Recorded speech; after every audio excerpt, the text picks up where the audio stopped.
All right. We are live, sir. There it is.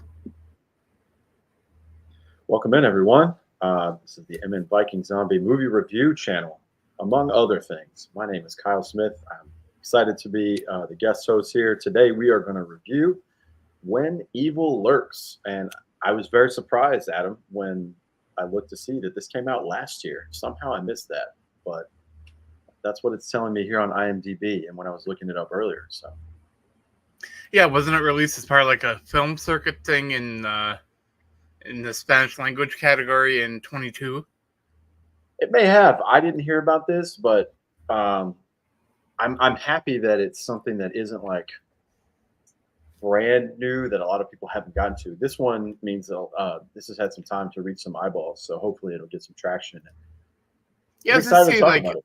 a big streamer like Hulu grab something like this that a lot of people were talking about and was getting really good reviews and had people talking, but hasn't quite reached a lot of mainstream horror people Yeah, to shove the movie down your throat yet. that's a good way to put it. Well, I kind of bought into the hype. You remember when Lie to Me was real big and everybody was like, hey, this foreign horror movie is going to knock your pants off. Yep. And I watched it and I was like, yeah, it was all right. This is one that I had not heard anything about, but I was feeling a horror movie. So I was just scrolling one night and I was like, you know what?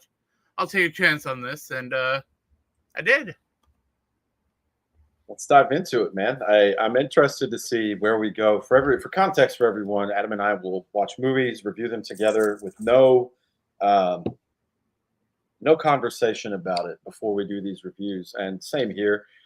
I don't know if Adam thinks it's a stink fest or if he loves it, and he has no idea what I think. But we'll go through, give a brief synopsis of the movie, break down pivotal parts, usually in chronological order. I usually mess that up because I forget something, but this is fun. This one had a lot of good reviews, which was very surprising to me because, um, we're horror fans. We're fickle. We can't help it. We'll find anything we can to kind of dissect every little thing. But when I saw the review, it kind of scared me a little bit because I was like, oh man, I get really skeptical when people say something is absolutely terrible or absolutely great. But this one had some very high reviews. So as you mentioned, this is a Spanish film, and for all the American viewers, you're going to have to watch this in Spanish with subtitles, which is fine. We've done it before on this channel. I don't remember the movie, but we ended up reviewing a pretty unique and fun one that was We've all done quite a informing. few foreign horror movies and Mhm. found that watching it with the captions in the original language was definitely the way to do it, because otherwise you don't get that genuine feeling from their voice. I know I only understand a small amount of Spanish, but watching it and hearing the conviction in these actors' voices was great. Well, to your point too, it's their voice. What I can't stand is when you have an obvious voiceover, and it's someone trying to match, and that's just something we can't do. Even the best person who mimics any kind of voices, Right. it's not going to be the same. So I'd rather, like you said, feel the emotion and then process 2 to 3 seconds later reading the text, which is what I did. I threw this on, I think Saturday night, and I rode my Peloton just to get exercise in, and I ended up riding the whole time and burned a lot of calories because I'm not getting off the bike. So I had a good time, but Well, yeah, let's talk about the cast at first, because sure. I have not heard of a single person that was in this movie before I started watching it. Yeah, same. Us being in the American audience, I haven't seen any of these actors or actresses in any of the movies I've watched before. But I'll say overall for the cast, I think they did a great job. What I look for is believability. It's one of my biggest complaints with my favorite horror franchise and a couple others is I don't get into it very well if I don't see you. And I'm not. This isn't necessarily a dig at someone's acting abilities, but if I just don't think that if this were this fantasy role made up and was actually real, could you be this person? No matter what that role needs you to be. But I think very much in this movie, everyone kind of fell into their part very well. It seemed believable to me, and that's the first thing that I really enjoyed after I absorbed it all in. And this movie is important about this because this is kind of right up your alley. You are more of the possession horror kind of person. I think this is a movie that, on paper, would tailor towards you a lot more than it would tailor towards me. I'm more the slasher, bloody guy that just enjoys a mindless blood bath every once in a while, and this possession supernatural stuff, I know that's more up your alley. Yeah, yeah, Adam nailed it. If you've never watched and this is your first time, I don't know why it always scared me as a child. It always, and I always said anytime we'd go to a haunted house or a haunted trail, any women in a white dress or any little girls in a white dress, I'm out. I can't do it. It always gets me. The spiritual stuff is it's pretty mind warping, especially when you grew up in church like I did. But this being in a different country and being in a different religion, I find it fascinating to see what they pull from. Kind of to jump to the middle of the movie, not giving anything away, and we'll certainly go, frame by frame if we have to. But one of the main characters' mother is in the car with him, and they're giving the rules. And I'm seeing her explain this to her grandchild. I found that fascinating. Yeah, the relationship between the family members is something that a lot of actors might have struggled with in a big way, but it was complex the way these people were talking and acting with each other, that you didn't get taken out of the moment really at any time, even though I didn't know what they were saying aside from the captions, but right, the acting, the way that it was being brought to me in the story was so compelling that I don't think it mattered that I had to read what they were saying. That's another great point and very well said. Speaking of us being Americans and not speaking Spanish or any other foreign language to this movie's credit, if we turn this off and I just watched it and I could see, I would believe what was going on, and I could kind of see through body language what was going on through most of the movie. But to give you guys a brief synopsis up here, it's a remote village. Two brothers find a demon-infected man.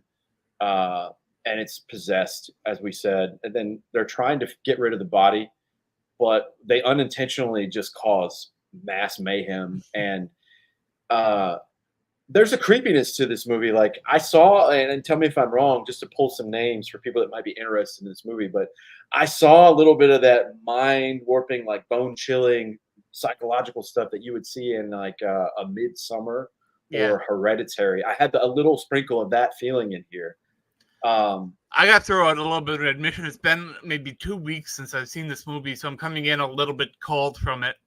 But sure. I still remember a little bit, and I was checking a lot of the reviews and refreshing myself about the movie, and I was reading some of the reviews that other people wrote, and there were a lot of people likening it to Midsummer and those kind of movies. So you are dead on in the way people are feeling about it. Yeah, and not to say that there is definitely, like, for the plain Janes like myself out there, and I give Adam the credit because he got me in. This is his channel. I am very basic, and I haven't seen nearly as many films as him. But on a base level, if you're going to compare it to something popular, I got sort of those feelings in there. It's not nearly as weird, in my opinion, as those movies can get. But this movie, I guess, has been getting a lot more of the Midsummer kind of shock factor. They say this movie has a lot of shock factor moments and doesn't rely as much as on building tension, but I feel like the tension in this movie is built through the family aspect of the movie rather than just a ragtag group of people trying to survive. Right. Yeah, and that's dude, you're on it today, man. This is a lot of those movies, they kind of come out of nowhere with the shock. Like I'm thinking of Midsummer. I saw the old people jump off the mountain, and I was like, "What the hell is happening here?" I didn't have so much of that here. It's like a more diet version of that. There are things that will make you go, "What the hell?" Like for instance, in the beginning, there's a very large man. His body looks disgusting. You can tell he's dying. He's obviously possessed. That could get you in the beginning, but given the space and the surrounding of where they are, they're not in a major city. Who knows how far away the nearest hospital or grocery store even is. This is something you may encounter in one of these areas. But you're spot on today with everything, man. This is going to be a good one, I know. The beginning of the movie, I had to warn Smith about this.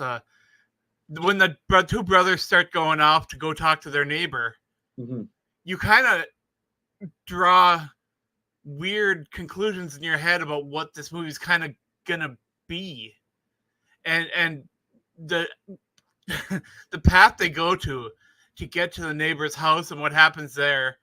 If you're not really paying attention to what they're talking about on the way to meet with them and what's going on when they do find what's happening over there, you're going to be lost for a little bit of this movie. So if you're not coming in willing to pay a little bit of attention at the beginning, you might get lost.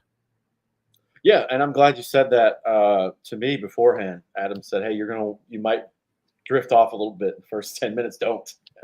I was super locked in to try to figure it out, and it left me right after about the 10-minute mark. I was like, I wonder what Adam was talking about there because I didn't see anything that would have made me drift. But later on in the movie, you kind of get a little callback per se to that. But yeah, there's two brothers in this movie, Pedro and Jimmy, I believe, and they hear a gunshot in the middle of the night. They go to investigate, and they find a man, half of his body is there, and they're like, what is this? So they're trying to think, is this wildlife that happened? They mentioned that before. Well, he was hunting a panther. You think it's a panther, and anyone with a clear and obvious eye can see, right, that ain't no panther. This is like symmetrical and clean. Like, no, dude, this is foul play for sure. So they find a book and a gadget, and they're talking about this. Like, what the hell is this?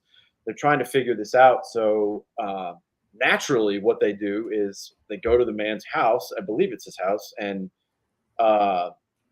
they also contacted police, which were obviously no help. It's a horror movie. The police are never any help in any horror movie. Spoiler alert. I love how the police were like, "That's not our problem." Oh no, not at all. And I've seen this in other countries from my military time. Like, you'll tell them something's going on, and they're like, "I'm not going to do that. You're crazy." So, yeah, and what I particularly was drawn to, and this is so simple and stupid to some people, but they call the person who is possessed by a demon a rotten, which I thought was it's genius, because when you think of the word there, all right, it's spoiled and it can't come back. So it's like this forever now. So even if you are, unless you get exorcised, you are rotten. And I've never heard that term before. And they keep referring to that throughout the movie, particularly the one guy, Ruiz. They keep referring to him. No, that's his neighbor. What's the large gentleman's name? I don't remember. I'll find it in here. Not sure. Yeah, it's a very large gentleman. He looks terrible. It's very bad, the condition he's in. But yeah, they refer to him as rotten. He's overweight. He can't move. He hasn't bathed in weeks, months, and yeah, they find a neighbor. I'm sorry, that's who I mistook him for. And they're asking him, like, what's going on? And they kind of tell him, hey, this guy might be possessed. What should we do? And immediately there's that small town justice that comes in. It's like, well, we got to go take him out. And right, I think this adds a good element of tension to the movie. You are very pulled in within the first 20 to 30 minutes after you see this man, the condition that he's in. You are very pulled into what is morally correct. Obviously, the majority of us would say, get him medical help, get him help in the church if he needs to be seen by a priest or something. But they're saying, no, we don't have time for that. We don't want to be anywhere near him. We know what happens. There's a lot of folklore and just regular, superstition about this. So people don't even want to be in the same room with him. So they decide to take matters into their own hands. But it does pull you in morally. Like, you feel for the guy. You really do. And obviously he has family members that are there in the home. You feel bad for them too. I thought about, if this were real, how would I feel if someone was, taking my brother or my uncle away, whatever. So, yeah, there's a lot of moral conundrum at the very beginning of the movie. And that to me is always a good plot of a horror movie, because I don't know who's going to end up being the bad guy at the end. I'm always trying to figure out who the bad person is at the end. But in a movie like this, it's really up to how you feel and how you would handle it. So there's some really interesting themes throughout this movie too. And one thing you'll notice is that in a lot of horror movies, you want your character to act impulsively and do the first thing that comes to their mind. Mm-hmm. But in this movie, the character is told, you can't do this, otherwise this. And then in the moment, they're told, don't do it. But they do it anyway. Because that's what they think is best, but it's not. And exactly what you're talking about happens to one of the characters. So you have Pedro and Jimmy. They're the two main characters in the movie. Mr. Ruiz, I'm seeing here as the guy who drives the truck, the silver Ram. They end up taking this man, picking him up by the sheets, barely being able to move him, throw him in the back of the truck like he's a deer carcass. And they say, hey, we're going to drive as far away as we can and dump him just to get him out of our town and to get him away from everyone. And I think it's hilarious, much like you would do like with a biohazard, because he kind of was a biohazard Right. chemically. But they think if they don't like, make out with him or get bodily fluids on or something, that's going to be okay. This is a demon. And once you're there and you're a part of it, that thing's not going away. So I thought that even if it had worked and they had gotten to where they wanted to, what did they think was going to happen? You can't drive away like a demon won't find. A demon doesn't need directions, which I thought was hilarious. So yeah, they take matters into their own hands on the way, driving away from their family and friends. Of course, they're having a back and forth. You can see clear as day what's going to happen. I'm like, they're going to run over this boy in the street, and something even worse is going to happen. They dodge a kid in the street because the driver's not paying attention. They wait a few minutes, drive a few more miles, and then they go to find a spot to dump this large, demonized man, and he's not there. And if you guys haven't seen the movie, you can imagine a person who can't move on their own. How did he get out? So that's when the fun kind of starts with the movie. A little bit of a slow start, but that's when you're like, oh man, what does this mean? Where's it going to go? Um, and true, like tying it to your kind of category, Adam, in true like Walking Dead fashion, they both agree. They're like, we've got to pack up shop and we're leaving tomorrow. Everything stays. We're out. And I thought that was ballsy because if you don't have any cash on you, like where are you going to go? And Right. it truly, in my mind, watching the movie, that's when the sort of stress and the panic began, because obviously you're probably going to go to someone that you know, like a relative, try to borrow money, try to get out of town, but like still in the back of my mind, I'm thinking this thing's going to find you. So where ultimately are you going to go? Piecing the movie together, unless you want to jump in on those scenes. This is where it really gets emotionally tense. Pedro goes to his ex-wife's house. He says he wants to grab his family and go. You don't think about it at the beginning, but there's no one around him. So you're like, okay, this is where the story unfolds, and you kind of have to pick a side. Is he kind of a terrible person, or is he a victim of Right. circumstance? So his ex-wife is happily remarried. They have children. He and his ex-wife have had children together. The situation becomes increasingly more complex right here. And this is where the layers of the story and the good writing of the story, I think, really shined. Because it's one thing if we've said this many times on this channel, if you have great actors and actresses, but a bad plot, you'll see that, and vice versa. But I think they had a good mix for what this movie needed, where you had all the variables of the story, and within a short period of time, you feel all sorts of emotions. You so desperately, like for me, I want to yell at his ex-wife. Listen to the man. He obviously wouldn't come to your home acting like this, but then you find out details because, of course, they have to give you hints in the movie. Well, he hasn't been home in 4 or 5 years, and he's pretty much abandoned his family and hasn't paid child support. And then I sat there on this bike pedaling, and I'm like, oh, he's kind of a jerk. I don't know how to feel about this. But yeah, we can talk. I'll let you elaborate. The scene with the new husband and the kids and the dog and everything. I mean, it really escalates from there. Aside from demonic stuff and what happened to Mr. Ruiz, which I forgot to mention, like this adds a whole new element of stress, especially if you have The kids. possession in this movie is interesting too, because it's not like in a lot of possession movies where it's just like someone possessed by the devil trying to do bad things. This is a demon trying to inhabit a body in order to get themselves born. Yeah, that's the craziest part of the movie. I'm thinking about it now with the large man. It's like he's going to be born outside of a big guy, which is disgusting. But yeah, backpedaling just a second before we talk about that. Mr. Ruiz, I believe this happened on the way to when he meets his family, or right after. It's in the first third of the movie. But Mr. Ruiz has a wife that's pregnant. This was mentioned when they were talking about this demon. It knows everything, and he goes home. And the number one rule they tell you in this movie, which I had never heard this before in any others, maybe it's just because I haven't watched enough of this kind of film, but Don't shoot it with a gun. That's not how it works. That's not how you kill it. Which I think is interesting as a slasher and horror fan. Is you got to brutally kill something to make it go away. So um, they find a goat in their farm that's possessed, and the horns are growing rapidly, and you can kind of tell, like, hey, this is probably it. He doesn't take his own advice. He doesn't take the advice of others. He shoots the goat, and immediately he's taking his own life. No, his wife takes his life, and then she takes her own, and she's carrying child. And I won't give the too much of the detail away, but it's one of the more gruesome ways to die in the movie, Oh yeah. especially that she did it to herself. Um, that was intense. That one was. I was kind of like sitting there. I was like, wow. And they made it look very realistic in the movie. So And shout in out that to moment, the you're effects. standing there watching, or you're sitting there watching, and you're saying, "Is he gonna shoot that goat?"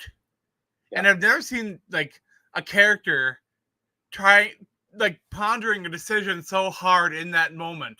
Hmm. Yeah. And he knew that what he was doing, he didn't know if it would help, but he knew he had to protect his family. Right. Yeah. It's a So good that whole thing, juxtaposition. when you're sitting there watching that, that is a pretty intense moment, especially for this person just trying to figure out what to do. I think what you're saying too, like for me, when I think of films, it doesn't have to be a specific callback to any movie, but usually in these moments, this is where you have to make a decision quickly because there's usually Right. an attacker or an evil thing coming towards you, locking a door, loading a gun, something like this. But you're talking about him thinking, he's pondering the decision for a good 3 to 4 seconds. And then, like you said, to have that weight of, well, I have to try to protect my family. I'm not going to go. It's, he's a baseball player on the mound. I'm sorry, at the plate. He's got to go out swinging. He's got to make the attempt, and he does make the attempt. Unfortunately, it's the wrong decision, Yeah. and his wife ends up killing him and herself, and she was with child. So it's a brutal way to die. So that part happens. Processing that, and then Pedro says to his brother, "Hey, I'm going to pick up my kids." This is a routine thing that's happening, but you end up finding out he's not welcome at the ex-wife's house. He shows up to the house in the clothes that he was disposing of the large man and those bodies. So he's literally stripping naked in their kitchen, which I thought was a hilarious. Like, it made me laugh. I was like, could you imagine reading the script for this and Oh being like, yeah. oh, I have to stand there stark naked, holding myself while my ex-wife comes down? Like, it's a very insane moment, and things just escalate from there. There's shouting, there's the bringing up the past, people throwing verbal knives at you for everything you've done. And then, of course, the only thing I got right in this movie, I called, hey, you brought the evil to the house. You should have stayed outside. Of course, he has the wherewithal to say, well, I should probably burn the clothes. He's yelling at the ex husband, get me a pair of clothes, get 2 pairs for me and my brother. We need these now. Well, any logical person is going to do what that family did and be like, what are you doing? You're a crazy person. Get out of here. And then I called it. I called it, man. This is going to be a spoiler for the movie, but there's a giant dog in the movie, a giant muscular dog, maybe a pit bull type mix of something, a bully mix of some kind. And there's a young girl there, and I'm just sitting there seeing her petting the dog and getting close. I'm like, this dog's going to kill this kid. Oh, no, no. And you just feel they built the tension for that so much. And if you follow along with how it's going and you're reading the body language of the dog, you're like, it's going to happen, and I don't want it to. It happens. Crazy part of the movie, you don't see any kind of damage to the little girl outside of one little thrash. The dog takes off with her, which is for a mother and seeing what happened with that has to be like bone chilling as a feeling. Oh my God, catch the dog, catch the dog. And I found this particular moment in the movie so captivating because everyone's pleading their case and they're all right. That rarely ever happens in a horror movie. Usually there's a clear cut, like there's a douchebag role, there's a nerdy role, there's a hero role, but Right. everyone was justified in how they felt in this movie and kind of like where they were coming from. So somebody had to take charge, which Pedro eventually does. But man, seeing a kid get hurt always gets me in a movie. I hate it. Uh, Eventually they do get her back, but it's just like Pet Cemetery. Like, yeah, that might look like your kid, but that's not your baby anymore. And we hear that with some pretty creepy dialogue. That not necessarily how it was delivered, like vocally. She doesn't sound like a demon, but the words that she says, you're like, oh, Oh, that child's gone. Okay. So, and another one before you go, another classic example of one of the minor characters in the movie, the new husband, not taking what anyone says seriously. Don't shoot the dog. Don't shoot the dog. It's said like 7 times. Of course, he shoots the dog, and that was the end of him. So, Oh yeah. that's a good point, though, man. You brought up earlier. You got to wrap your mind around this if you're going to watch it and you take our review and you say, hey, this sounds captivating. This isn't your normal demon possession movie, takes over and possesses someone in a house, or like my favorite movie is The Conjuring, my favorite horror movie. That was just in this house and it didn't leave this place. No, this demon will go places because it has a mission that it's on. It has one objective, and it's going to use your body as a vessel, like we've heard before in other horror movies. But it needs to be born, which is a very critical part of it. So, seeing these people come back, man, it's creepy. They're creepier, grosser versions of themselves, which also is like a callback to other kind of like zombie movies, which you like, because I see them before and then the after. I'm like, ugh, they look a little rough. I love a great acting sequence in a horror movie, but it's when you start getting animals and kids involved that things can get a little off the rails, because having a horror movie is pretty much basing it on your actors, and relying on children and animals to get your point across in the story is a big gamble. And in this movie, I felt like the training of the animal to do what they wanted it to do was great, and the acting of the child was excellent. I didn't get taken out at all when I was watching. Oh, good. Yeah, I agree. And we should add in, there are other children in the movie. There's a young boy, a young girl, and then there's an older boy with special needs, teenager. And the saddest part too is seeing the younger brother see his younger sister get taken off. I didn't see a lot of emotion outside of the initial phase of that. I don't think he asked about her again, which I kind of noticed enough, at least to bring it up here. But there are multiple children involved, so I'm thinking about the angle of this too. And then you bring up the teenage boy who has special needs. Man, there's so many things working against this family to make everything a little bit harder than it would be normally. And the final act, I don't want to jump too far ahead, but all the kids that are in the final act as well. Oh yeah, yeah. Well, to your point, for all the children actors, which when it's done well, like I think it was in this movie, it's such a creepy element. And we'll talk about that in a little bit. But even their setting and where they were at creeped me out totally. I don't. I hate kids in these possession movies, man. So yeah, ultimately in this scene, the young daughter, maybe she's 4 or 5, gets attacked by the dog. She's obviously taken by the spirit from this demon. She looks okay, like she had a little scuffle, but the dog gets shot, the demon takes over, and then it's going to infect the family. What ends up happening is Pedro takes both of his sons, collects his brother, and then eventually their mother, and he gets out of town, and he steals his ex-wife's car, which I thought was hilarious. I'm like, oh my god, man, he's ruthless, but to the point, like even after finding out these details about him, he's just trying to protect his kids, and I can't fault him for that, even if he goes about it.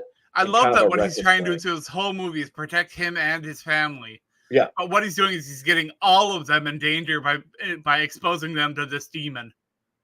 I think the best thing that you could have done, hindsight, knowing what it is, like 2020, hey, I'm watching from a view, and I know the right answer is you confess your undying love for your kids, and you tell your ex-wife you're sorry, and you tell them, hey, look, but if I come near you, this is going to happen to you. So I'm going to stay far away. That's probably the right answer, but selfishly, as a dad myself, I'd probably not. I'd probably do the same thing. Hightail it, get out of Dodge. But you'd know it was the wrong thing, but you'd do it anyway because that's what you are compelled to do as a human being. Absolutely. For people you love. Instinctually, your fight or flight takes over, and I'm going to fight for the family and try to figure out how to survive. But it's very interesting watching from a bird's eye view in this, because you want to like pause the movie and scream like, do this, what are you doing? Like, this one had me very much vocalizing out loud a few times, hey, do this, don't do that, what are you thinking? But Pedro steals the car, steals 2 of his children. I don't know if the daughter was his or not. I don't think it was his, but he takes his 2 boys, picks up his brother, picks up his mother. they have a nice dialogue in the car where they're talking about like, what are we doing? The children did a great job there of playing their role pretty effectively. You know, the young boy's like, "Where's mom? When are we going home? I want this," and he's kind of clueless a little bit. The kid with special needs, he can't verbalize things, but you could tell he's very like upset. And in the midst of the chaos, Pedro is trying so hard to calm his boy down and say, "Hey, look," trying to find a moment of normalcy to relax everyone's nerves. But it finally gets to him. Stops for gas. Gets a phone call. He knows it's not his wife anymore. She's infected now, and basically he's at a point where he doesn't want to give up. He says he wants to. He knows he can't, but he kind of breaks down. And then you see the super vulnerability of the movie, and you're like, man, this is pretty rough. I found that scene pretty relatable. Not knowing really what you want to do, not even having enough money to get your kids ice cream, but you need to drive, you need to figure something out. Like it's full on desperation at this point in the movie. I have seen some reviews of this movie talking about how this movie exposes some of the flight or flight toxic masculinity routes that happen within people. And looking back on it, I can see how that narrative can be brought in, but I didn't get that impression the first time I watched, or when I watched the movie through. If it hadn't been brought to my attention in the comments, I don't think I would have noticed any of the kind of men taking charge, trying to do what they're going to do and not really worry about the repercussions too much. But it's that gender identity that I keep reading about in a lot of these reviews. And yeah, there's that old school gender definition to where the man is the provider and the protector. And that role, these old school roles are enforced in this movie. It feels very traditional, a lot of the family roles, despite how the family is a newer type family with a divorce and a remarry and more kids. But yeah, I thought that was an interesting little subplot there, that he's got this man that is kind of like, screw everything else, I'm going to do what I'm going to do what I think is right. And he never really does stop to ask for input from anybody else about anything. I'm going through a list of emotions there because I don't know if I'd agree that it's toxic masculinity. I'm sure I'm aware of what this is. I don't think anything in the heart, even if it comes out later that was right, then maybe it was. But I feel like the intent has to be there for toxic masculinity, and maybe that's my ignorance, and maybe that's part of the ignorance of that term and definition. But at no point when I watched that did I think he was doing this because he solely wanted to be right, and he solely thought that everyone else's opinions were bad. I see a guy who's trying to protect his family, and sure, you can dissect it and say, well, he should have done X, Y, Z in these different scenarios. But I guess it's hard for me to see that because he's not doing this in a way where I feel like it's to potentially be harmful or ignorant to anyone else. And having the time frame in which he has to get this done, of course it's going to be sloppy, like I guess if this is true for this movie, then any other thing that you and I have liked has a lot of this in there. Like The Walking Dead would have this 100%. You and I are Walking Dead fans, and you have to make split decisions. And there's a lot of that. Like, I run the jungle. I'm the king of the castle. This is what we're doing. I didn't feel that nearly as much for this, but I mean, at the same time, at the same token, I try to be good enough to flip it the other way. He did just show up at his ex-wife's house after years of not being there and steal their children. So, and their car, I guess, and their car. Like, I get where you're coming from there. The context and the variables, I think, are where you have to pick sides. But I didn't get the vibe that Pedro was a bad person.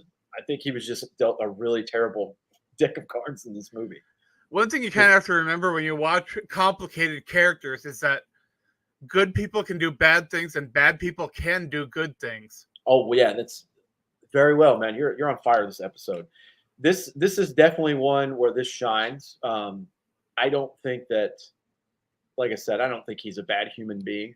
I think he has to make a lot of tough decisions in this movie. But I think most of the time when he does it, I think the underlying thing we don't look at, maybe if the people that said that this was toxic masculinity shining through, is none of the decisions he's making are selfish. He's making some selfless decisions because he wants to protect other people. And let's be clear as day about it. If you're going to put those traditional roles back in, he is in the face of danger at almost every point in this movie. So that's kind of the risk you're going to have to take, and that's what a lot of the guys who make those decisions end up doing, anyways. But I always felt that he was trying to do the right thing and trying to do um, what he thought was the correct thing without like personal gain, other than keeping his family alive. It's not like he's doing it in some of these movies that we like, where well, if I do this terrible thing, I'll make a lot of money, but I'll provide for my family. Like, I don't think there was anything terrible here outside of the stress he put on his ex-wife, but they didn't listen, and they ended up turning into demon-possessed, gross people. So I don't know, man. It's a tough one. This is a tough one to pick sides on. Yeah, there's a lot in this movie that if you kind of take a step back and analyze some of the relationships or character interactions, you can be like, take away different things from each of the conversations that have underlying tones in this movie. It's a really complicated, nuanced story if you really stop and take a look at it. For being kind of like a straightforward possession movie, it's got layers, man. It's so funny. I'm clicking down on IMDb. I'm getting some ideas for us to watch, and I clicked through more like this on the bottom.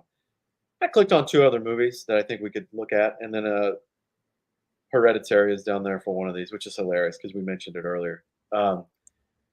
So in the car, back to it, they've got his two boys, picked up his mother, his brother. They're trying to figure out a place to go. They thought about going to the city, but brother Jimmy says, "Hey, this is probably not going to work. Not a good idea. Let's stop, get rest. I have a contact that we can stop with." And of course, Pedro's going on the checklist. Well, do they have money? Do they have this? Blah, blah, blah. Yes, we can get money. Yes, we can do this. It seems like a good thing. Is vouched for by someone he trusts.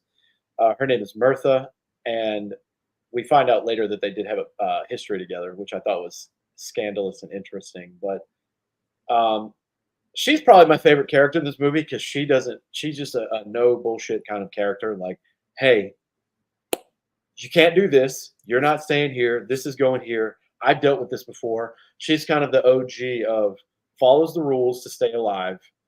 Is, I don't want to say ruthless, but very direct and kind of mean. But it's all in the sake of, if you want to live, you got to follow these rules, and she follows them pretty well. She's got kind of an outpost for everyone to kind of call home. It's so crazy because you've heard me say this, Adam, many times in these reviews. I break this down in every movie, and I shouldn't do this for horror movies, but I'm like, who is going to make a movie where, number one, it captivates me and I like it and it has a good plot, good acting, all this, shot very well, blah, blah, blah, but they also do some common sense things. You have a son with special needs. He's going to be a pain in the ass to take care of. Not he himself, but it's going to be a pain to take him in, do your normal thing. He doesn't have his medication. They're going to take shifts and they're going to sleep in the car outside. I thought that was genius to keep him away. Right. You have a young son and a grandmother who can take care of him inside, and everyone's kind of doing their own thing here, which is kind of cool because there's so many different layers to watching this movie. But yeah, the older son has special needs. They're going to sleep in the car, him and his dad, Pedro. The grandmother and the young son are going to stay upstairs. And basically Jimmy and Mirtha are there to kind of like, not rekindle, but to kind of reminisce, and they can talk and see what their next move is going to be. And where evil lurks, evil follows. It follows him on the phone when he talked to his possessed wife. She's like, "I know where you are. I'm going to find you. Coming to get my son." And learning about this possession as you go on is real interesting because, like, you learn kind of early on that the demon finds it really easy and convenient to possess children and uses the kids to protect themselves as they're trying to get born. Yep. And that's something we learn as we go into that final part, is when they go to this school and there's kids all over the place and they don't know whether they can trust these kids or not because they could be possessed and trying to hide this demon trying to get born. That's a number one rule of thumb for me. If it's in the middle of the night and you're going to an elementary style school and there are a bunch of kids there, don't trust any of them. No kid in their right mind is going through those doors. They're terrified to go in there. And they're just, no. Listen, I will help you live through this movie. So at the house, Bertha's house, a lot of crazy stuff goes down. She immediately points out to the brother, Jimmy, she's like, you know, the older one's possessed, right? He's like, no, he's autistic. It's this. She's like, look at his face, look at his eyes. She's like, you have bias. I don't. That kid is possessed. So then there's that like a child with special needs. Then I get really angry. I'm like, really? This is the kid you're going to possess? That's low even for a demon. And then you hear on the phone like uh, Pedro's ex-wife is giving him the business, telling him how much of a piece of crap he is. And she's like, I know where you are. I'm coming to get my son, which is kind of bone chilling the way it's delivered. Yeah. And yeah, she comes back in the middle of the night. Creepy white lady or creepy lady in a white dress. Sorry, messed that up. Creepy lady, white dress, dark hair, walking through the woods with low lighting. Happened again. I was pissed. I was like, I'm gonna have nightmares tonight.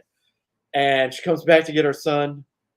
I thought it was hilarious, almost to the point where the grandmother was like, "I'm taking sleeping pills, and I can't tell who this is."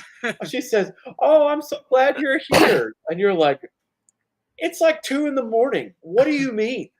Like, I there's always one person in the movie that plays like that kind of like dumb blonde-ish whatever role. Obviously, this is an older Hispanic woman, so she's not a dumb blonde, but I couldn't believe that was in the movie, and I kind of laughed. I was like, "Really? No mother's going to come back at like 2 in the morning, dressed like she is, and just gently take her child out of the bed and try not to wake you."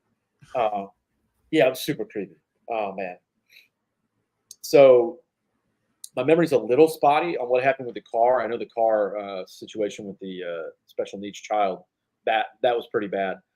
But yeah, the mother comes back, takes her child. Child has no idea what's going on. Ends up jumping out of the second story window, and I thought for sure the child was dead. They can't find her. Of course, isn't that funny? They walk in like Michael Myers, all slow, and then when you go out, you literally run downstairs and go outside. They're like Olympic sprinters, and you can't Oh find them yeah. anymore. I find that hilarious. But that's when the panic kind of goes up too, and I'm thinking about your lack of sleep in this situation. If this was real, the panic that sets in, the fright that has to be looking at these people and being, am I going to be possessed? How do I kill them? Do I do it correctly? How do I protect everyone? So you have a lot of feelings and a lot of emotions in a short amount of time. Uh, but yeah, you'll have to help me fill me in because this is the one part where I'm drawing a blank. If the older child was ultimately killed, because I don't remember him at any other point after this, and I do remember there being a lot of bloodstains on the car from the mother that came back. So I'm not very sure. Sorry, I got a little distracted reading some of these other conversations about this movie, and the more I read about it, the more interested I get how some people are kind of piecing this apart, because we haven't really mentioned the cleaners in this movie. Do you recall what they talked about the cleaners at the beginning? The cleaners. No, I don't remember this part. Yeah, because there's two different kinds of people: the cleaners and the rotters. Okay. And the rotters are there to try to get the infected or the possessed born. Well, the Okay. cleaners are there to try to make sure that that happens for them. Or, I don't know if they were talking about cleaners and the fact that the people that are trying to rid the demonic possession either. So when they were talking about the cleaners, I kind of wasn't quite sure what they were talking about, and I was hoping you could kind of clear that up for me. No, I hate to say it. I'm pretty lost on it. A lot of the things like when you said in the beginning to pay attention, I was trying to piece together the book and like who the person would be rather than the actual piece of equipment that they showed, and then try to understand maybe this will come back into play later, which it ends up doing with the character I mentioned, Bertha. But I I still guess didn't Murda piece is everything. kind of the cleaner in this situation. She was there. She knew what was going on. She was familiar with the infections or the possessions. Yeah, And that much I did piece together. She said that she had been a part of this, but she was very vague on the details, yeah, which I found that to be interesting when they're kind of interviewing each other and telling their characters to the movie. But even though, when you watch a lot of movies like you and I do, you realize sometimes they just give you an Easter egg, but you got to figure it out. And then the other times they're just blatantly telling you something so you don't miss anything. I feel like it was more on that side. But Yeah, I couldn't remember what happened to their special needs son in the car. I just remember they went back to check on him, and they were going to leave, trying to find the mother who's carrying away their son now, and that was a pretty intense scene as well. If you needed something that was like, there's some unique kills in this movie, and this one was this is not for the weak either, especially because it involves a child. Um, I think that's the last we see of Jimmy. Takes the car and goes driving through town. And that's actually his picture here on IMDb is a broken windshield with blood all over it. Ends up seeing the mother, creepily enough, one of the best like tense moments in the movie. Walks by with their child, who is not alive anymore. I'll leave it at that. You can watch to see what happens there. And bone chilling for me. I thought for sure there was going to be like a jump scare or something like this, but no, she just walks on by like a daywalker, doesn't notice, and ends up hitting her with the car. And I never understand this in these movies. If you're going to hit something, slam on the brakes so it'll fall away. But they keep driving with this person on the car. I'm screaming at my TV. I'm like, don't, you're going to go off the road. And he does go off the road. And he hits a tree. And of course, this demon-possessed person is not dead. She has a very quick one-liner in there, though, which was really funny. I can't remember what it was, but I laughed. So, oh, that's pretty witty. Yeah, after that, my memory's a little spotty on that, but yeah, this is what's gearing up towards the final part of the movie, which is Pedro and it says Marta here, but is it Marta? Maybe it's Marta. They drive together in a truck, and they I guess they don't necessarily agree with each other on everything. There's a little tension between them, which kind of shows itself a little later. But they're going to a school, an elementary school, which we mentioned before, in the middle of the night. And I'm just thinking in my head, like, I've seen some crazy things in these horror movies, but this has just like, for me personally, this is a hell no. It's not happening. You'd be remiss to find me going to a place like that in real life if it was abandoned during the day, much less at night. I was amused watching them walk in and see all the kids in there and just kind of like back out. Like, nope. Yeah, I mean that would totally be how I would handle it. But it was funny. They're like, it's so funny the little things too that you can catch. You might not find them funny like I do, but I just think they're so stupid they are hilarious. In this movie in particular, they're like walking, they're trying to creep up on demons, like they don't know you're coming. Right. And she's like, shh, they're sleeping. Don't wake them up. It's like, what? They know you're here. What do you mean you're gonna wake them up? They already know about you. That's hilarious. We mentioned earlier the juxtaposition on whether you should believe a child or not. There were some very convincing children. They're showing you the pity side. They're whimpering. They're crying. They're saying, you know, your son is here. If you want to see him again, go this way. Blah blah blah. Which Murda says, hey, if they're telling you to go away, that means they're protecting something here. So I thought that was a pretty good like revelation to help them know, like, hey, this is where we need to be. I mean, obviously, this is clear to everyone watching the movie. You gotta, if you miss this, I can't help you on it. But if you're wondering if these kids are on the good team or the bad team, just look at how they physically look. They're not on the good team at all. They do a good job of trying to like play like they are.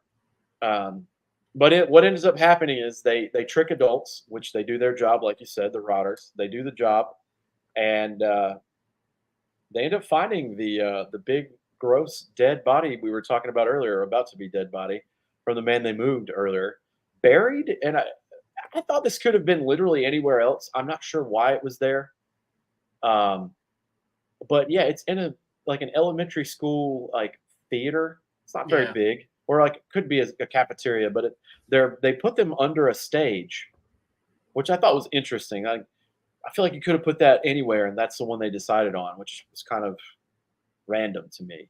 But there's a lot of bodies underneath a wooden stage that they've kind of figured out through, I guess, what was that, lime they were using to try to preserve the bodies or whatever. But yeah, that was very random to me. That for that spot that they picked in when they wrote this movie, that's where they were going to be and kind of do the finale. So, anyways, they're going through. Pedro and Mirta, and they're trying to find the man that they're looking for all along. They find him. He's still alive, air quotes.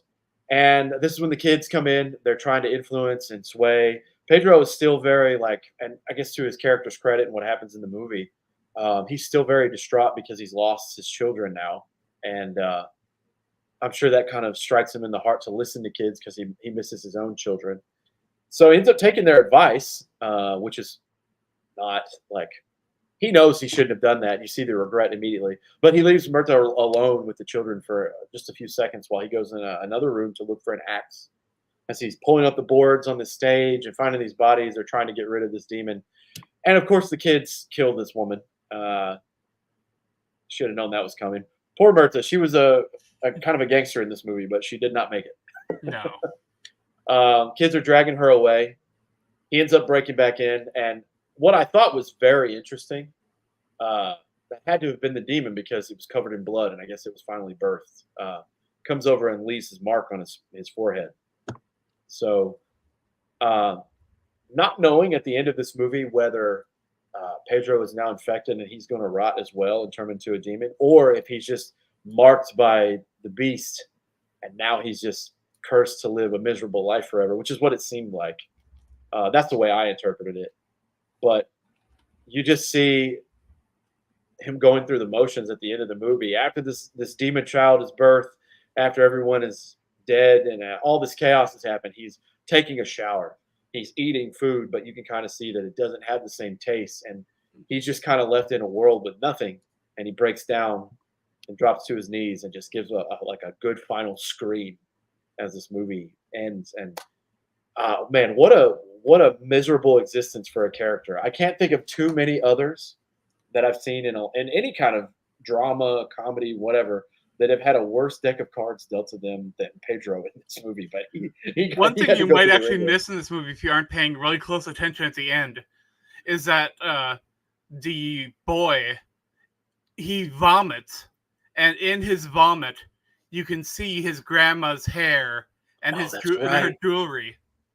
That's right. I think that's in one of the photos up here. No, it was in the it's in the little trailer here on IMDb. That's a good point. Yeah, that's disgusting. Special needs son. That's what he was doing later. Which you could tell too. That was the one thing I missed too when we're talking about them being at Mirta's house and kind of doing the recharge there. Man, that was wild. The kid's just mumbling and moaning as special needs children do to communicate because they can't form sentences of words. And he walks in straight as an arrow and says, "Grandmother, I need a drink. I'm thirsty." And that's when she knows. She's like, "Oh shit, like it's over for me.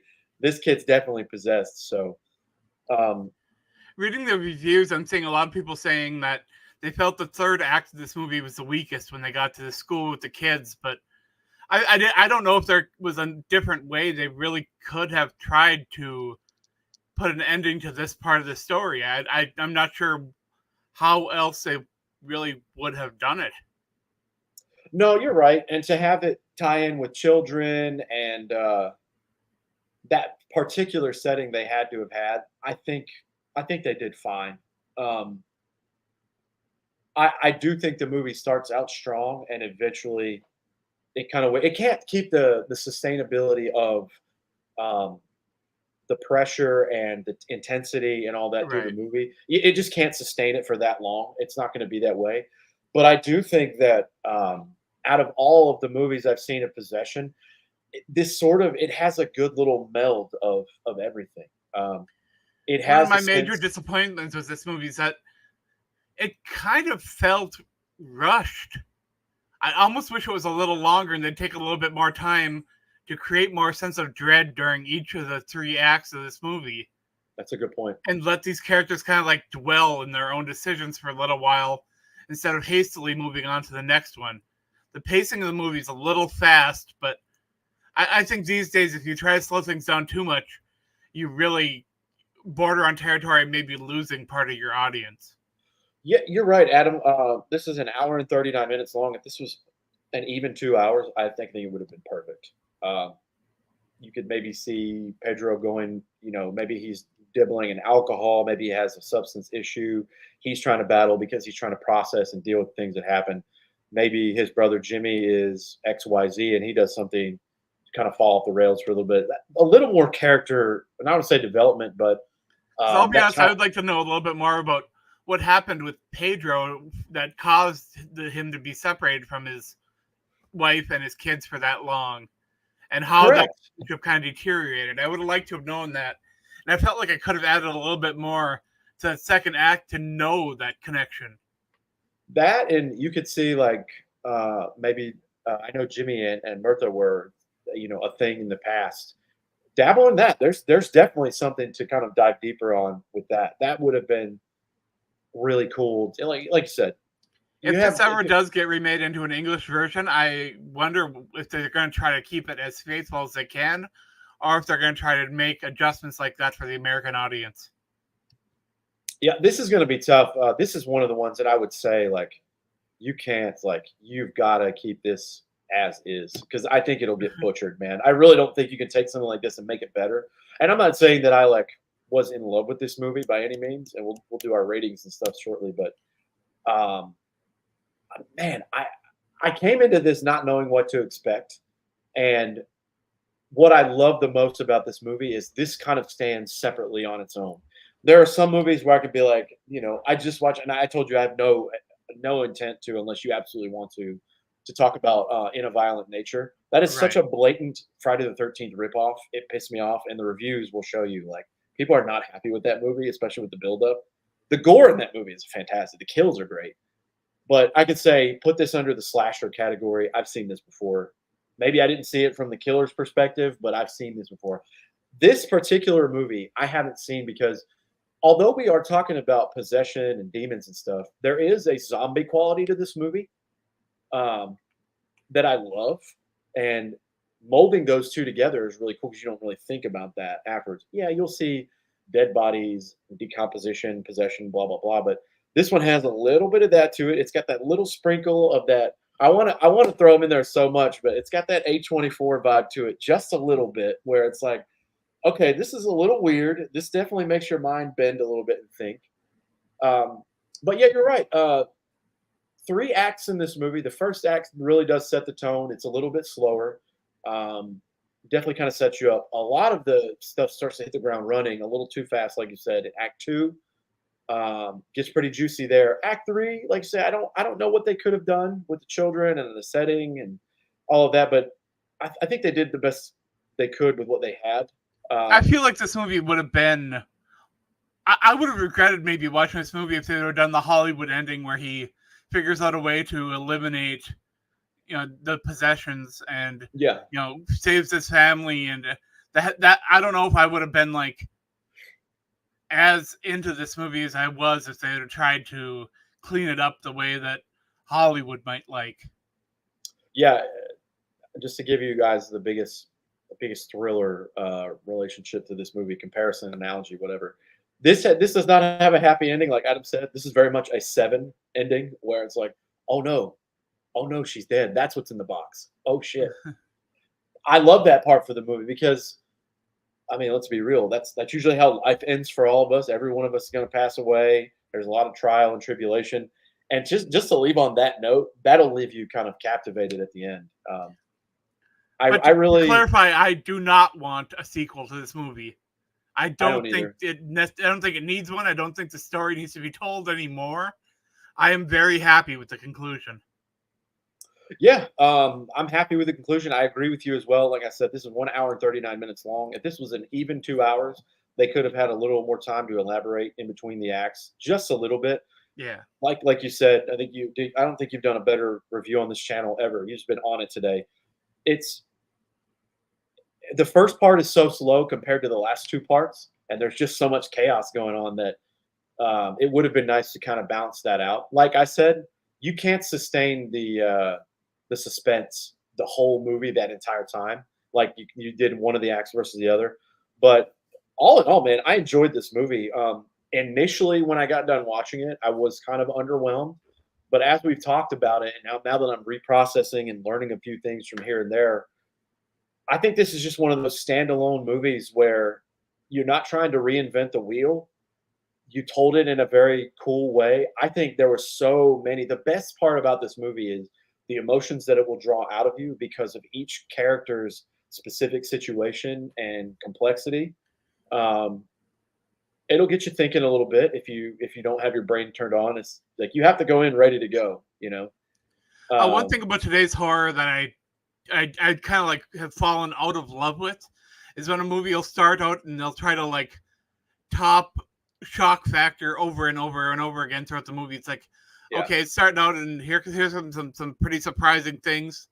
And in the middle, it's like, oh wow, here comes something even crazier. And at the end, you're like, holy camole, what was that? This yeah, movie does not try to feed on those shock factor moments. It has them. It has moments that are going to make you go, wow. But it it's does you never have get the them. feeling like that's the focus or they made it a point to be shocking and disturbing. I didn't get that impression that was something that the screenwriter and the person that wrote the script, I don't think that was a major point of emphasis throughout the movie. Right. There's a time and a place for those kind of things in these movies, and some of those, that's kind of their whole personality. It's just jump scares. I don't see Not that every here. And movie needs to be Human Centipede. right, yeah, it doesn't have to be like that. And what I like about this movie too is, much like with songs, like you guys don't know if you've never watched me before, but I'm a singer and a songwriter. The people that I love the most can just play with a guitar or just a piano, and it's simple. This movie lives in the simple, and I love that. And even with the kills, there are some gory, like brutal, like you wouldn't want to die that way. But there's nothing crazy. There's nothing like out of this world there.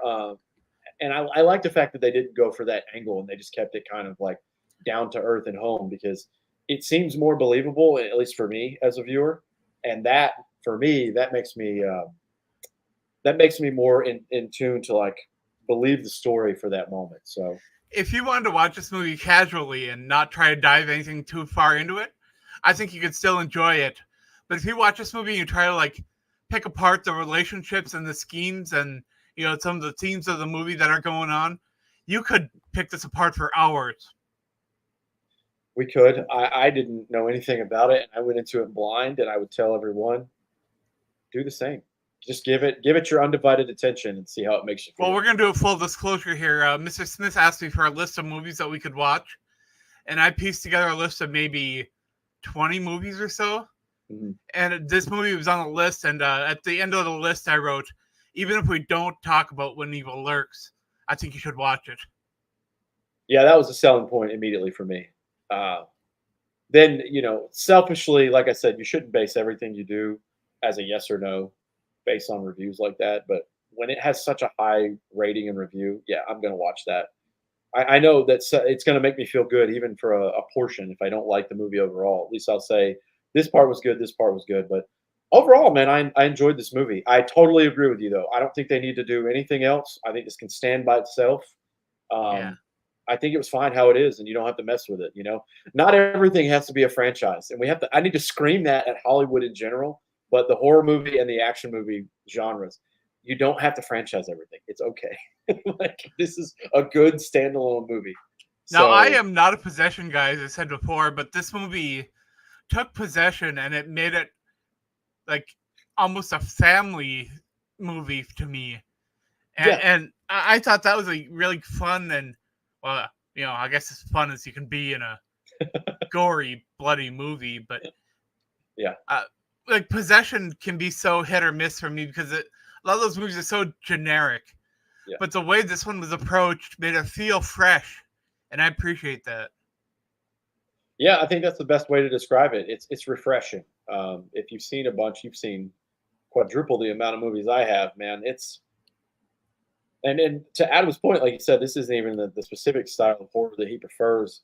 I think it did well as a standalone. Every so often, when we do reviews for movies, we have one that I think we'll both kind of feel the same way about, like we did with this movie. But yeah, I would suggest this to a horror fan, like our buddy on our football podcast, Kyle West. Definitely will recommend for him to give this a shout, give this a watch, and be like, hey, go into it with an open mind. But if you want to kill some time one night, this is a decent flick to watch. So I really hope that the fact that this movie is in Spanish and subtitled, I hope that doesn't scare people away. I don't think it should, man. If you have the subtitles, you should be able to get through it just fine. I don't know. I got one buddy that won't watch anything that's not in English or in color. Missing out on a lot, man. You're pigeonholing yourself with that. What Yeah. I can never remember the name of the one Asian film we did that was just pure chaos the whole time. It's like Bloodborne Pathogens movie. Oh, The Sadness? Dude, that was all the different language. That movie was incredible. That movie ruled. I was like, I personally had only seen two films in my life before that were in a different language with strictly subtitles. But you're missing out on a lot if you can't get past. And let's be real, if you're in America and you're having to listen to like Spanish for it, that's probably the best one that you could do because Spanish is so prevalent here. Right. Even if you're in like where you're at, Minnesota, Michigan, wherever, it's still like one of the more prevalent languages around here. I would say don't. Oh yeah, when I was living in St. Paul and I was riding the bus and stuff, I was hearing Spanish all over the place. Yeah, dude, I'm from the South. There's a lot of Hispanic people there, and it's damn near the second language running around. It's an alternative language, I'll say that, to English speakers. So it's close, man. Give this movie a try. Don't let that sway you. That's what Adam and I are trying to say. It's very. I believe you can watch it on Shudder, and I know it's on Hulu. Yeah, you can watch it on Shudder. I actually signed up for that not too long ago and canceled my free subscription so I could watch this movie. So I got to get this in for free before, but that's cool.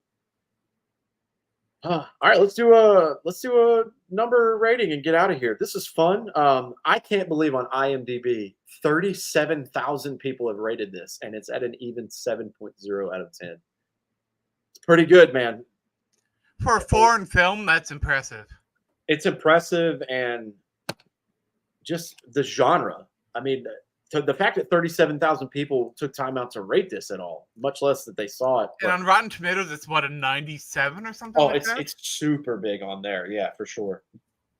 Yeah, I was going into this when we did this. I'm going to give it in the 6 range, but I'm going to be closer to what IMDb has. I'm going to give this one a 7.1 for me. I recommend that people watch this. I don't think there's anything in this movie that would offend anyone. That maybe comes from a different background. If you like horror movies, there's nothing too crazy. Yeah, the portrayal of men, women, family dynamics, special needs animals. I mean, there are a lot of things in here that might set people off in poor ways, but I don't think the movie intentionally goes about trying to portray any of these people in a way that's any sort of disrespectful at all. Right. That's a good point. I find it funny too, especially in comedy. People get kind of sensitive when you talk about certain subjects. It's like, no, that's offensive to you, but that doesn't mean other people can't joke about it as long as it's in a joking way. You're not saying, I believe this and this should happen, or I support this. You're just joking about subject matter. Don't get me wrong, there are people who get murdered in this movie, and we're not like, oh, that's cool. Like, of course that's terrible, but we watch because it's entertaining, and right. We love the creativeness that comes of how do you tell the story. And I don't think a single one of the deaths in this movie is unnecessary or unimportant to the conclusion of the story. I don't feel it's gratuitous in any way. It's very well said, man. You're nailing it. This episode is your best. It's a fun one. This will captivate your mind if you have an hour and a half to really dedicate to absorb this. Check it out if you're a horror fan. It'll take you on a ride, man. This one took me on a ride. Emotionally, there's a lot of situations where you're going to feel a certain type of way based on the life you've lived, based on your beliefs, and it should leave you feeling one way or the other. But we've told you pretty much everything that happens. There's spoilers for this channel and everything, but this one's going to leave you feeling a type of way, and it's not the happy ending. And I think when horror movies do that, I think it maintains a sort of integrity that some films don't, because it's so easy to do the thing that you were talking about, to like give you the cheesy ending and the feel good, and then they do the jump scare. Do you have any idea how many of my friends hate the movie No Country for Old Men because of the ending? One of the best movies ever made. I love that movie. It's so good. Josh, I have to selfishly say it, man. Jake Gyllenhaal and Josh Brolin, they're my favorite actors. I love everything they do. Jake Gyllenhaal's done some stinkers lately, but dude, anything that Josh Brolin is in, I watch every single bit of it. And it's funny that you mentioned that movie, because that, in a way, is sort of how this is laid out. It's chaotic. It's kind of all over the place, but in such a beautifully crafted way. And it's, like I said, it's not going to leave you with a good feeling. We're talking about demons possessing people, killing the body they're using as a vessel, and birthing themselves out. This is a crazy movie, but I think I may have enjoyed this a little more than you did, which is okay. kind of surprising because of the fact that it is a possession, supernaturalish horror, which is not my wheelhouse usually. Yep. But I think I'm going to go 8.5 because I think the only thing this movie was really lacking was that extra time spent to develop the characters a little bit more. I feel like that hurt this movie when it could have been a little stronger in that character aspect. I hate that mine isn't a little more. The only reason I'll say for mine being a little lower is I wish my what's the word I'm looking for here? I also felt the cinematography was a little dark. Yeah, especially at the end. Yeah, it was tough to see, especially like I just bought a brand new huge TV, but I had like very dim lighting, and I'm watching while riding on a Peloton, and I'm like trying to squint to see what's going on for some of the details. I was fulfilled for the first 2/3 of this movie. The last third left me a little lacking. And I guess it was based on the scene we were talking about, the location of it and stuff kind of threw me off. I don't know why. That's the thing. Like, well, it's because it felt so different. That third act, the setting when they went to the school, it made the movie feel a lot different than the farmhouse or the wife's house. That'll sway me because I was very, very happy and pleased with the first and the second act, and then to have that at the end, I was like, damn, it dropped off a little bit for me. But overall, like you got to think, Adam's giving it an 8.5. I'm giving it a 7.1. This is well above the median of everything else that we've had, and yeah, I like this movie, man. I'm glad that this is one you suggested, and of course, when you said, hey, even if we're not going to review, you got to check it out. That kind of snowballed into this. I'm happy we did this movie, and yeah, you guys should go check it out. It's very good. Very good film. We didn't mention this guy's name at all, the director and the writer, Damien Rugna. Shout out to you, sir. Excellent movie. Yeah, it's always nice when you can find a gem that isn't getting like overly talked about. I have been trying for the last probably 4 months to watch The Coffee Table because I've heard that movie is just insane. And I cannot get my hands on a copy of that movie anywhere. I've heard about this. My goodness. Yes. 2022. Yeah. I've heard about this. I've heard some people, oh, you need to watch that. You need to watch that. I'm like, how? And they never tell me. Tell me. I want to watch it. Tell me how to watch it. Let's see. Rent or buy on Prime Video. I don't want to have to rent it. Right? I can't remember the last time I rented a movie. This one's a decent rating too, though. 4,000 people have rated this movie 6.7, so we might have to check that one out too. I do remember seeing. I've seen this somewhere, so I'm on horror TikTok a lot. Nice. And I have a lot of people that I watch that recommend movies, and every single horror TikTok person I follow has told me to watch that. Maybe we should do it, man. It's not that far away. It's if I can find it, I will. A year and a half, maybe 2 years. Struggling. I'll see if it's on. I'll definitely put out the $3.99 to rent it if I can. Well, I do want to thank anyone that stuck around to watch this. I know we've been talking about an hour and a half movie for an hour and 13 minutes. But I do recommend that you go check out this movie if you get a chance. Huge thanks to Kyle Smith for getting this done. We'll try to get another one in here maybe in a couple of weeks or so. And in the meantime, stay bloody, friends.